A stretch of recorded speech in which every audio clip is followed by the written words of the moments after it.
Good evening, School District of Indian River County. This is your Superintendent, Dr. Moore, here with a week-in review Facebook Live as we have just finished our first week of school.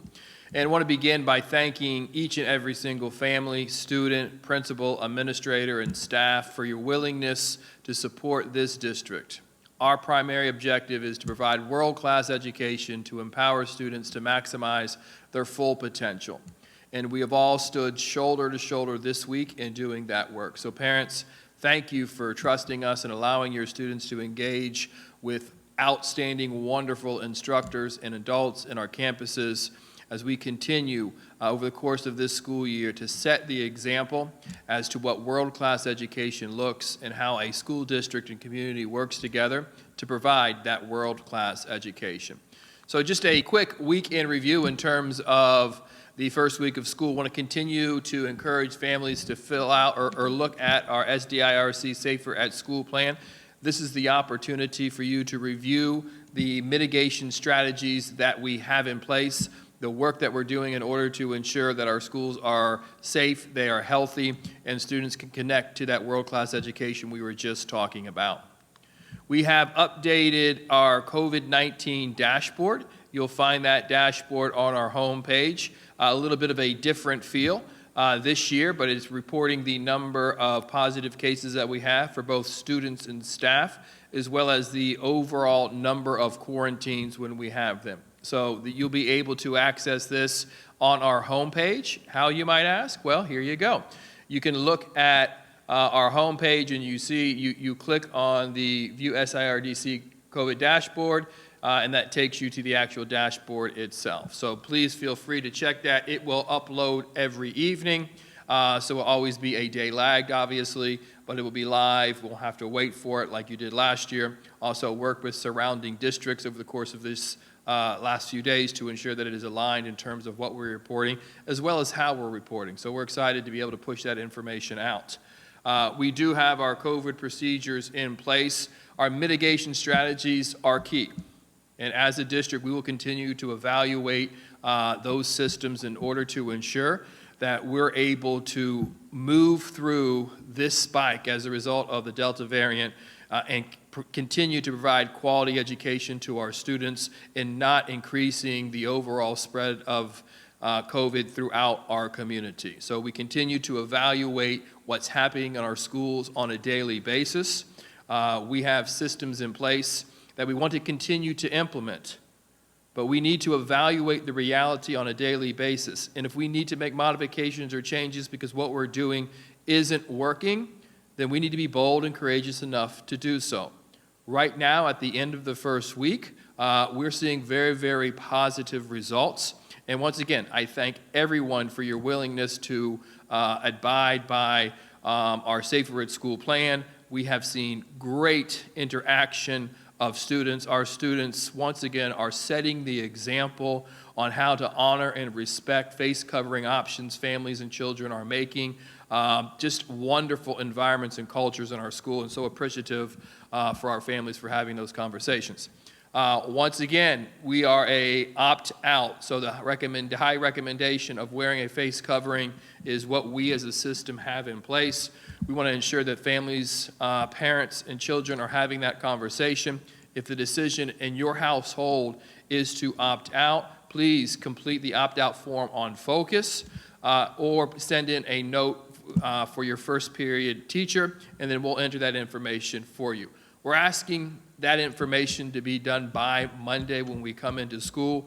For those who have had that completed already, we appreciate it. For those who are still waiting to make a decision, please have that conversation with your son or daughter.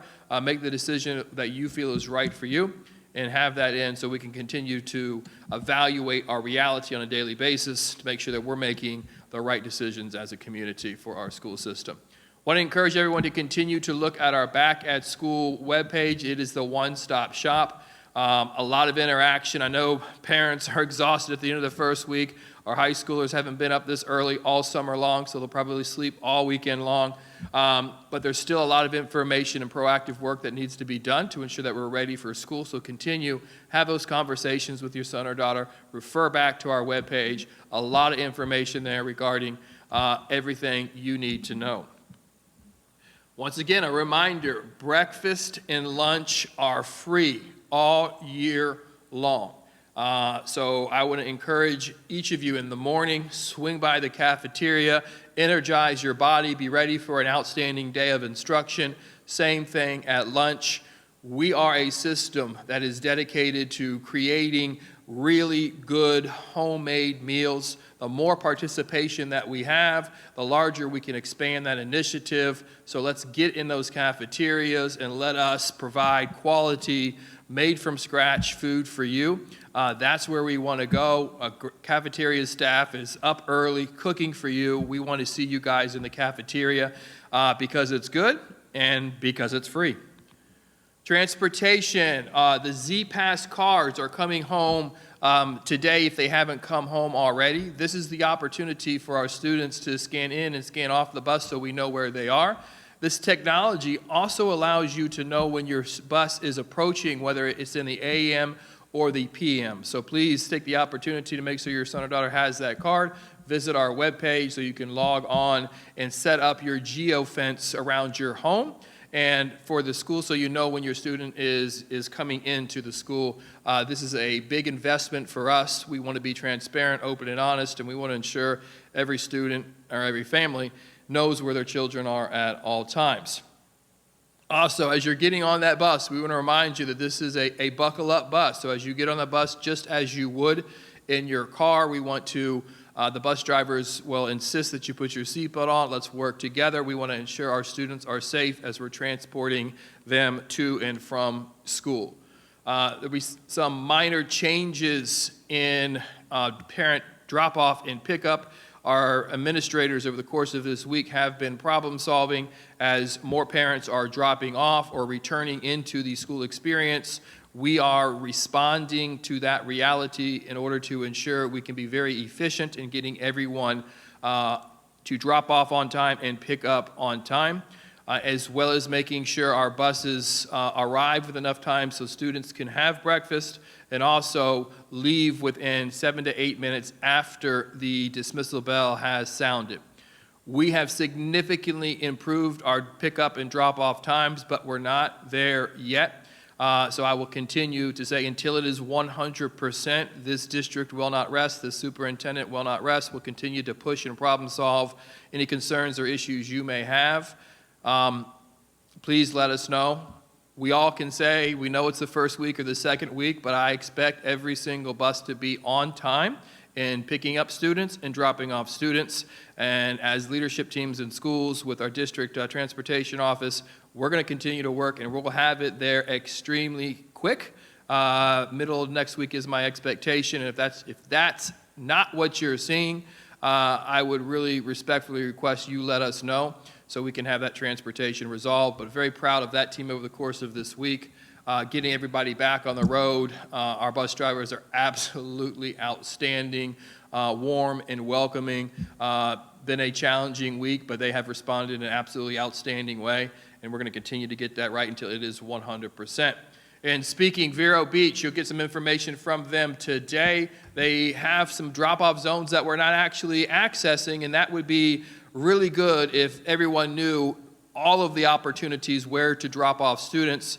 So they do have a senior, junior, and sophomore parking access. You'll get some maps from the school that will be coming to you as well as additional information so you can create the appropriate route that is efficient for you. Following these routes frees up our buses to get in and get out. And if we can get the 2 high schools to drop off on time and leave on time, everything else will be extremely easy. That's where we're seeing the delay around the 2 high schools. So following the information that we're getting from our high schools regarding dropping off and picking up, we'll get our buses in and out and get everybody home or to school in a very efficient way. Once again, our advocacy office, we hold ourselves accountable for everything that we're doing in this system, and we're going to police ourselves. So if there's concerns that are not being addressed by your teachers or administrators, I would encourage you, please reach out to the individuals here.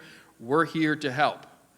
We are a very, very large system. We understand the complexities of that, but we are striving to be best by every single child in this district, and we need to be willing to engage in the conversation in order to ensure that that becomes the reality. That is the reason for this Student Affairs Advocacy and Access Office. So please, concerns or issues, please reach out to us and let us work together to solve any of those. These are additional questions that you may want answered. Student enrollment. We're looking much better over the course of this week in terms of student enrollment. It usually takes about 2 weeks to get all of our students in place. We're at about 92% total attendance students in our schools right now. Understanding that I know there are families out there saying, I'm going to wait and see how it goes with COVID and the pandemic. Please take the time. If you're one of those parents, speak to other parents or students who are in our schools and help you to get a better understanding of how well things are going in our schools. And those are other numbers that you may need as you begin to open up the school year. Follow us on social media. We're always pushing out information. Our goal is to be transparent and sharing information. Once again, just so appreciative of everyone in the community, bringing back the school system, putting 80 buses on the road. We haven't had this many students in school since March of 2020. And that is powerful because, as I've said before, we've celebrated how we responded to the pandemic in comparison to the other 66 districts, but we need to do better. We need our students in school in front of our world-class educators so we can ensure that we're maximizing each and every single student's full potential. We're doing great work. We're committed to be in service of our parents, of our students, to provide that world-class education. Thank you, each and every single one of you. Enjoy your weekend. You truly have deserved it, and we'll see you back in school Monday morning.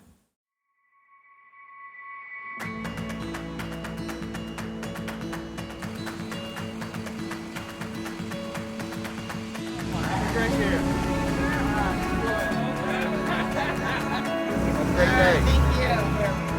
you.